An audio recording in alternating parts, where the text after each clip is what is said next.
Buen día, mi nombre es Natalie Conza, integrante de la familia Vallejana 2, y el día de hoy les hablaremos sobre el cuento Un viaje alrededor del porvenir.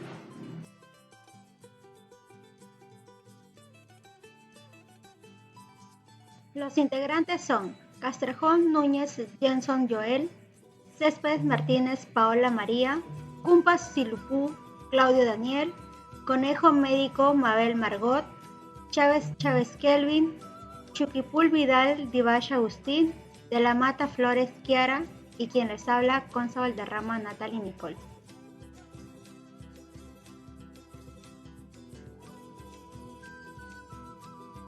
Muy buenas noches. En esta oportunidad les hablaremos sobre la bibliografía del ilustre poeta César Abraham Vallejo Mendoza. Nuestro increíble poeta nacional César Abraham Vallejo Mendoza nació el 16 de marzo de 1892 en un pueblo de la serranía de nuestro país llamado Santiago de Chuco. Fue el último de 11 hijos de don Francisco de Paula Vallejos Benítez y de doña María de los Santos Mendoza Gorrionero. Se crió en el seno de una familia mestiza con una gran devoción cristiana. Su familia deseaba que se convirtiera en cura. Los estudios de nuestro ilustre poeta César Abraham Vallejos terminó sus estudios secundarios en una ciudad de Huamachuco en el año 1908. Obtuvo su bachillerato de letras en la Universidad de Trujillo en 1916 con una tesis sobre el romanticismo en la poesía castellana. Más tarde viajó a Lima para estudiar un doctorado en la Facultad de Letras en la Universidad Nacional Mayor de San Marcos. Viaje a Europa. Un año después partió para París, donde permanecerá hasta el fin de sus días. Estos años estuvieron marcados por una gran pobreza y un intenso sufrimiento físico. César Vallejo falleció el 15 de abril de 1938. Un Viernes Santo con llovizna en París, pero no un jueves con aguacero, así como lo escribió en el poema famoso Piedras Negras sobre una piedra blanca. Él fue el más grande y célebre poeta peruano y uno de los más grandes poetas que haya dado Latinoamérica, siendo su obra estudiada a nivel. Podemos ver que las obras de Vallejo, pues fue un gran escritor peruano, manejaba mucho la literatura, escribió varias obras, pues, ¿no? Que tenemos a Los Heraldos Negros, que fue publicado en 1918. Es una de las obras tan importantes que más habla de historia, pues, ¿no? Pero César Vallejo siempre escribió obras importantes. Por ejemplo, Trilce fue publicado en octubre en 1922. Tenemos a los poemas humanos, que también es tan importante. Viaje alrededor del porvenir es un cuento escrito por el poeta peruano César Vallejo, publicado en 1923 como parte de su libro Trilce. Este relato vanguardista emplea una narrativa experimental para explorar conceptos como el tiempo, la identidad y la incertidumbre. Vallejo utiliza un lenguaje poético y simbólico que desafía las convenciones narrativas tradicionales a través de una serie de metáforas e imágenes. Sumerge al lector en un viaje imaginario por el futuro, donde se entrelazan diversos momentos y realidades. En resumen, Viaje alrededor del porvenir invita a la reflexión sobre el tiempo, la existencia y el destino a través de su estilo único y su capacidad para evocar emociones intensas, desafiando nuestras percepciones y cuestionando nuestra comprensión del futuro. Gracias. Viaje alrededor por venir nos transmite valores como la perseverancia, empatía y esperanza, demostrada por parte de sus personajes. Nos invita a reflexionar sobre el camino que estamos tomando como sociedad y a considerar la importancia de mantener los valores humanos a medida que avanzamos hacia el futuro.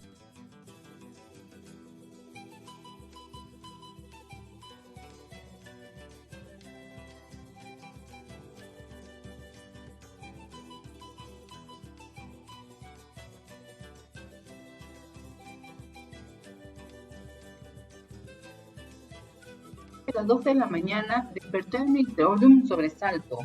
tocó el botón de la luz y alumbró. Al consultar con su reloj de bolsillo, se dio cuenta que era todavía muy temprano para levantarse. Apagó la luz y trató de dormirse de nuevo. Hasta las 3:30 podría dar un buen sueño. Su mujer parecía estar sumisa en un sueño profundo. El administrador ignoraba que ella la había sentido y que en ese momento estaba también despierta. Sin embargo, los dos permanecían en silencio, el uno junto al otro, en medio de la completa oscuridad del dormitorio. Pero pasados unos minutos, no le volvía el sueño al administrador, y su mujer, sin saber por qué, tampoco podía ya dormir. Siguiendo con el oído los movimientos que de cuando en cuando hacía su marido en la cama, y hasta el ritmo de su respiración y el parpadeo de sus ojos, hacía 2 años que eran casados. Una hijita de 3 meses dormía en su cuna, en la habitación antigua, a cargo de una nodriza. El administrador casó con Eva, no por la que la quisiera, sino por conveniencia, pues ésta tenía un lejano parentesco con don Julio, el patrón de la hacienda. El administrador hizo, en efecto, un buen negocio. Apenas se casaron, el patrón lo había ascendido de simple mayordomo de campo con 60 soles de sueldo y una simple ración de carne y arroz a administrador general de la hacienda, con 150 soles mensuales y 3 raciones diarias. De otro lado, aun cuando el parentesco en cuestión no contaba mucho a los ojos del patrón, hombre duro y vanidoso y avaro, con el matrimonio cambió en parte el tratamiento que le daba su ex mayordomo de campo. Tenía para él una sonrisa, por lo menos. A la semana solía también a veces dar a sus instrucciones delante de los obreros y los otros empleados repentinas entonaciones de diferencia. Una vez al mes, él estaba acordado con el administrador y su mujer ir de visita a la casa, hacienda y comer en la mesa de los parientes pobres del patrón. Por último, el 28 de julio de cada año, día de la fiesta nacional, recibiría el cajero una orden del administrador un sueldo gratis, mas la dádiva mayor no había sido todavía recibida, aunque ya estaba prometida. El día en que nació la hija del administrador, la mujer del patrón le dijo a su marido a la hora de cenar: ¿Sabes una cosa? Eva ha dado a luz esta mañana y la criatura es mujercita. El patrón, cuyo despotismo y frialdad no exceptuaban ni a su mujer, movió negativamente la cabeza. Sonsa, no sabe hacer. ¿Por qué no hace un muchacho hombre?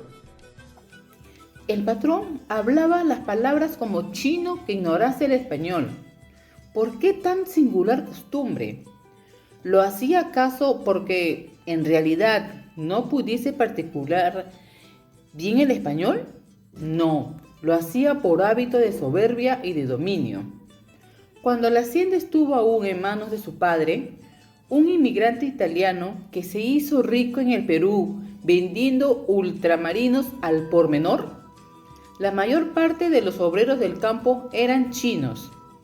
Estos culíes eran tratados entonces como esclavos. El padre del actual patrón y cualquiera de sus capataces o empleados superiores podían azotar, dar de palos o matar de un tiro de revólver a un culí, por quitarme allí esas pajas. Así, pues el actual patrón creció servido por chinos y obedeciendo a un raro fenómeno de persistente relación entre el lenguaje usado por aquel entonces en el trato con los culíes y la condición de esclavos en que don Julio se había acostumbrado a ver a los obreros. Y de modo en general a cuantos les eran económicamente inferiores. Se hizo hábito oír al patrón hablar en un español chinesco a todos los habitantes de la hacienda. Nada importaba que ahora no se tratase ya de culíes, sino de indígenas de la Sierra del Perú. Su lenguaje resultaba por eso de un ridículo no exento de una aureola feudal y sanguinaria.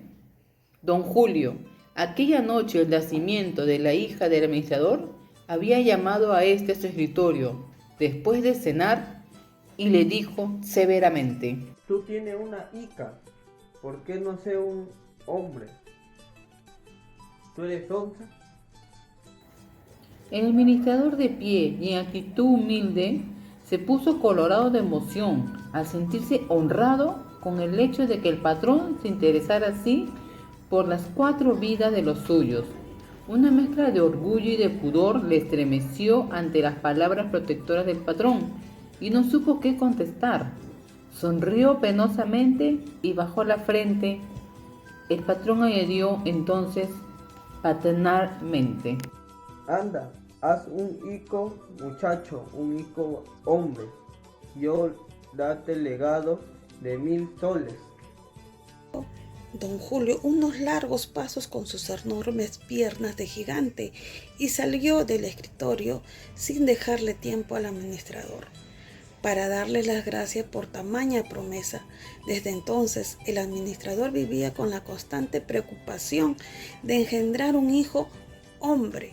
Formulada la promesa por el patrón, se apresuró a comunicarla inmediatamente a su mujer, la cual en su gran inconsciencia vecina de un impudor casi cínico, recibió la noticia con saltos de alegría y entusiasmo. Ambos cónyuges empezaron a soñar día y noche en aquel alumbramiento de un hijo hombre que les traería los 10.000 soles prometidos. Día y noche. Esta perspectiva surgía ante ellos principalmente cada vez que se veían en apuros por dinero y en cuantas ocasiones hablaban de proyectos de futuro bienestar. Necesitaban vestirse mejor que los Quesada, necesitaban comprar muebles nuevos para la casa de Chiclayo. Además convendría hacer un paseíto a Lima. ¿Por qué solamente los Herreras y los Ulecardos tenían derecho a ir a pasear a Lima todos los años? Mira, Arturo, si llegamos a tener el chico este año, podríamos pasar la temporada de verano en Miraflores. ¡Oh, qué maravilla sería eso! ¿Cómo se morirían de envidia todas mis amigas? En un transporte de entusiasmo, Eva echaba los brazos al cuello del administrador y acotaba poniéndose seria. Pero creo que don Julio lo hace tal vez para que trabajes mejor y cumplas debidamente con los deberes de tu puesto. Ya lo creo que sí, Eva. En realidad está contentísimo y de otra manera no me habría prometido ese regalo que tanto me hablaba. El otro día yo le hice ganar le hice ganar de nuevo un montón de dinero. ¿Cómo? Arturito mío, ¿cómo lo hiciste? Te lo cuento cómo lo hice. La semana pasada un equipo de braceros de la contrata Purga trabajó 6 días en un destajo y de corte de caña. Luego de ello yo sabía perfectamente que el caporal, le había también registrado en la planilla de esas tareas. Pero el sábado por la tarde pasé como quien no hace la ronda o la cosa por la caja o la hora del pago de las planillas semanales. Miré al azar las planillas sobre la mesa y adivina qué pasó. Y al encontrarme con la de los cañeros, con los trabajadores, hice como que me sorprendía al ver las planillas. Llamé al caporal, ¿sí? Y le pregunté por qué se iba a pagar, por qué se iba a pagar a esa gente un trabajo que yo ignoraba y que sobre todo yo no había ordenado. Entonces, que se hiciese. Finalmente se hicieron los esclarecimientos, Eva, del caso, y acabé pues diciendo que no se pagan esos salarios hechos por las planillas, puesto que se trataba de un trabajo que yo no había ordenado. y así se hizo de la manera que dije. En total, unos cientos de soles ahorrados para la hacienda.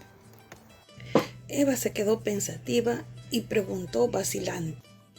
Pero, ¿y los obreros no cobraron su trabajo? Pero, ¿y los obreros no cobraron su trabajo? Naturalmente que no. Sí, precisamente de eso es lo que se trataba. ¿Y el contratista tampoco les pagaría? Pagarles al contratista, bueno, Eva,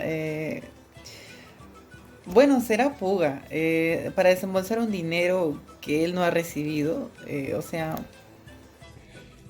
Eva quedó entonces con su marido en que el regalo prometido por el patrón no tenía nada que ver con los servicios del administrador, sino que era una cosa completamente desinteresada y generosa. Y esta noche en que el administrador ya no podía conciliar el sueño, vino a su mente de súbito la idea del regalo prometido por don Julio. Si el administrador lograba engendrar un hijo macho, sería una cosa formidable. Pero, ¿cómo lograrlo? Más de una vez se habían hecho él y su mujer esta interrogación. ¿Cómo engendrar un hijo hombre? Los dos pensaban que la cosa consistía en alimentarse bien. Otras veces creían que era una cuestión de técnica y en las horas de escepticismo pensaban siguiendo una experiencia, que eran estos designios de la suerte y que no había nada que hacer. La pareja pensaba muchas noches ardidas de esfuerzo y ansiedad. Había ocasiones en que Eva, después de un espasmo heroico y calculadora, como un teorema de raíz cúbica, se sumaba en un silencio abstracto para luego exclamar de pronto, besando sudorosa a su marido. Ya, yo creo que ya. Siento que ahora sí, que ya, lo siento claramente. No, la verdad, bueno, a la verdad me siento muy desalentado. Yo he sentido que no, y esto es una broma. A veces era el administrador quien solía exclamar en el instante preciso de su goce: ¡Ya! ¡Ya! ¡Ya! Eva, por el contrario, se mostraba escéptica, aunque no se atreviese a desalentar a su marido.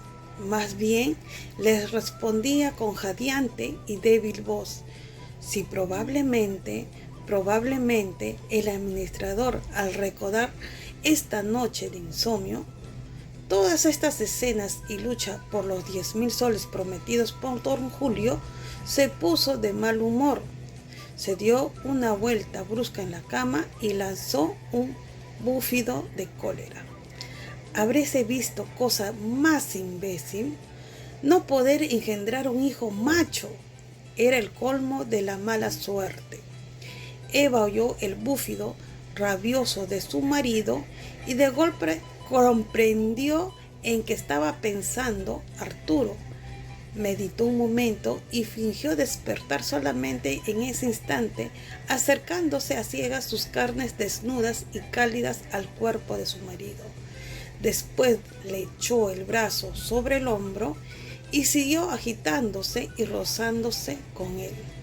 Por su parte, Arturo se dio a reflexionar en la necesidad de ser tenaz en su propósito y no abandonar por ningún motivo la empresa de los 10,000 soles. Unos minutos después tomó a su turno por la cintura a su mujer y se besaron sin pronunciar palabras. Pero esta vez la empresa abortó completamente, pues 7 meses más tarde Eva daba a luz a una mujercita. Con esto damos por concluido la presentación de nuestro trabajo. Agradecemos su atención, que tengan buenas noches.